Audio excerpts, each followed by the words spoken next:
बिस्मिल्लाहिर्रहमानिर्रहीम। Spice and test हट में आपको सबको खुशामदीद कहती हूँ। आज हम थोड़ा सा हट के देसी टच देंगे अपनी रेसिपी को। और ये मेरे पास आप देख रहे हैं, ये चोंगे हैं।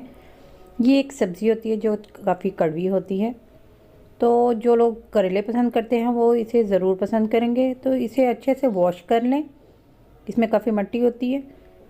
इसे वॉश करने के बाद आपने इनकी जो जड़ें वगैरह साथ होंगी वो सारी इस तरह से साफ़ करके रख लेनी है। और अब हम इसको दरदरा सा कूट लेंगे। हवन दस्ते में आपने इसको अच्छे से मसल लेना है। ये मेरे सास की रेसिपी है, आप भी मेरे साथ मिलकर ऐसे सीखिए। मैंने भी पहली दफ़ा सीखी है, आप भी मेरे साथ देखें। और इसे अगर आप चाहें तो छोटे छोटे पीसीस में काट कर अच्छे से कूट लें, या फिर आप इसे साबुत भी इसी तरह से कूट सकते हैं। इनको अच्छे से मसल लेना है कि ये फ्लैट हो जाएं।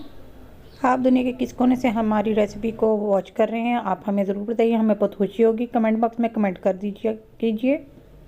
तो इनको देखें अच्छे से हमने कूट लिया सारे को। और अब इसको हम 2 टीस्पून नमक जो है वो लगाकर इसको थोड़ी देर के लिए रख देंगे। मैंने 1.5 किलो लिया, अगर कम लेते हैं तो उस क्वांटिटी के हिसाब से आप कम भी कर लीजिएगा। तो मैंने 2 चम्मच लगा के इसको आधे घंटे के लिए छोड़ देना है, ताकि इसकी जो कड़वाहट है वो थोड़ी सी ख़त्म हो जाए। तो मिलते हैं आधे घंटे के बाद। आधा घंटा हो गया। अब आपने इसको 2 से 3 पानी अच्छे से वॉश कर लेना है, ताकि इसकी कड़वाहट का पानी जो है वो भी निकल जाए और ये अच्छे से साफ़ हो जाए। इसको अच्छे से हाथ से निचोड़ लें। अगर आपके पास मलमल का कपड़ा है तो उसमें डाल के भी आप निचोड़ सकते हैं। तो 2-3 पानी में हमने अच्छे से धो लेना है और इसे निचोड़ कर आपने एक छलनी में रख ले, ताकि जो एक्सेस पानी भी होगा वो भी इसमें से निकल जाएगा।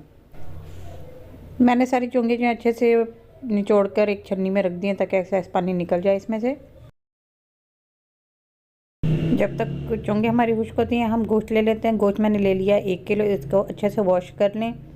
मैंने हड्डियों के साथ गोश्त लिया, आप चाहें तो बोनलेस भी ले सकते हैं, आपकी अपनी चॉइस है। इसके अलावा 5 अदद आपने प्याज स्लाइसिस में काट लेने हैं, और 5 अदद ही आपने साबुत रखने हैं, जो हमने गोश्त में डालने हैं मसाला बनाने के लिए। तो इन प्याज़ों को अच्छे से देखें स्लाइसिस में काट लें, वॉश करके अच्छे से। इसके अलावा आपने लेने हैं 4 अदद टमाटर दरमियाने साइज़ के, ये भी आपने रख लेने हैं। इसे भी हम मोटा मोटा काट के शामिल करेंगे। अदरक का पेस्ट शामिल करेंगे 1 टेबलस्पून। 4 अदद हरी मिर्चों को आप चॉप कर लें, और हरा धनिया भी आप चॉप करके रख लें। एक कुकर ले लें, उसमें अपना गोश्त शामिल कर दें, उसमें अदरक का पेस्ट डाल दें। इसके अलावा आपने शामिल कर 2 गड्डियाँ देसी लहसुन की, वो छील कर शामिल कर दें। 4 अदद टमाटर जो लिए हैं उनको भी काट कर मोटा मोटा वो शामिल कर दें। 1.5 टेबलस्पून आपने शामिल करना है धनिया पाउडर। 1.5 टेबलस्पून आपने चिली फ्लेक्स शामिल कर देने हैं, कुटी हुई लाल मिर्च होती है।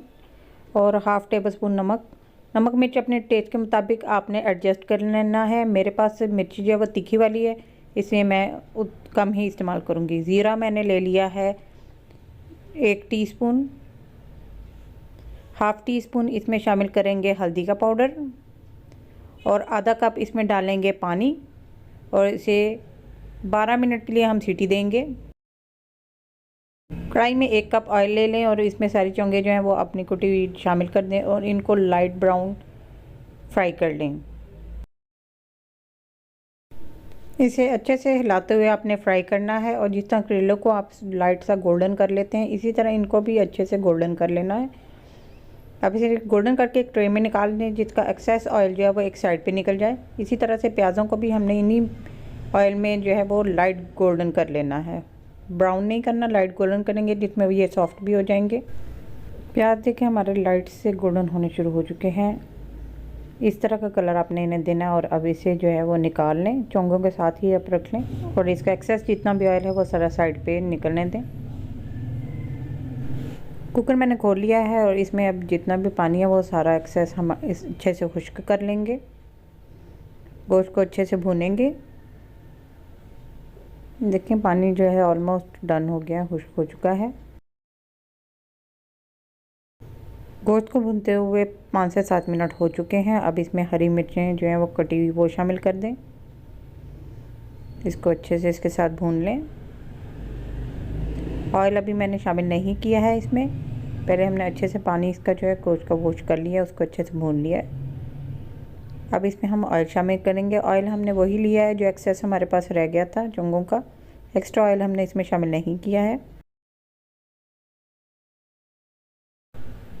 आधा कप आपने इसमें ऑयल शामिल कर देना है और ऑयल के साथ आपने अच्छे से इसको भून लेना है। गोश्त तो आपका 90% जो है वो गला हुआ होना चाहिए, क्योंकि हमने इसे और नहीं पकाना है। इसमें अब चोंगे और प्याज जो है वो शामिल कर दें और इसको 1 से 2 मिनट तक बस इसको भून लें और ये आपका जो चोंगे गोश्त का सालन है वो बिल्कुल रेडी हो जाएगा। लास्ट में हम डालेंगे इसमें धनिया चूल्हा बंद करने के बाद। तो ये देखें इतना अच्छा इसका टेस्ट आता है, बहुत मज़े का बनता है। आप ज़रूर ट्राई कीजिएगा, अपना फीडबैक दीजिएगा। रेसिपी पसंद आ जाए तो चैनल को सब्सक्राइब ज़रूर कीजिएगा। मज़ीद नई नई रेसिपीज़ के लिए आप हमारे चैनल में ज़रूर विज़िट कीजिएगा। और ये सारा जो एक्सेस ऑयल है मैंने ज़्यादा नहीं डाला है, इतना हाफ़ कप ही डाला है। जो बाकी बच गया था वो मैंने उसमें शामिल नहीं किया था। तो आपने भी बहुत ज़्यादा ऑयल शामिल नहीं करना, ऑलरेडी चोंगों में फ्राई होने के बाद ऑयल हो जाता है। तो इसे हमने 2 से 3 मिनट बस भून लिया है। आग में धनिया डाल दें और चूल्हा बंद कर दें और इसे सर्व करें गरम गरम रोटियों के साथ।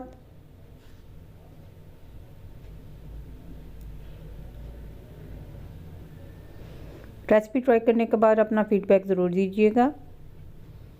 चने इसे सर्व करते हैं। मज़ेदार से चोंगे गोश्त का सालन आप ज़रूर बनाइएगा, अपना फीडबैक दीजिएगा। रेसिपी पसंद आए तो चैनल को सब्सक्राइब ज़रूर कीजिएगा। फॉलो करें हमें फेसबुक पे, इंस्टाग्राम पे, स्नैक मीडिया पे और टिकटॉक पे। अपनी दुआओं में इस पेन को याद ज़रूर रखा करें। जब भी आपको रेसिपी पसंद आ जाए दुआ कर दिया करें। नेक्स्ट रेसिपी तक के लिए अल्लाह हाफिज़।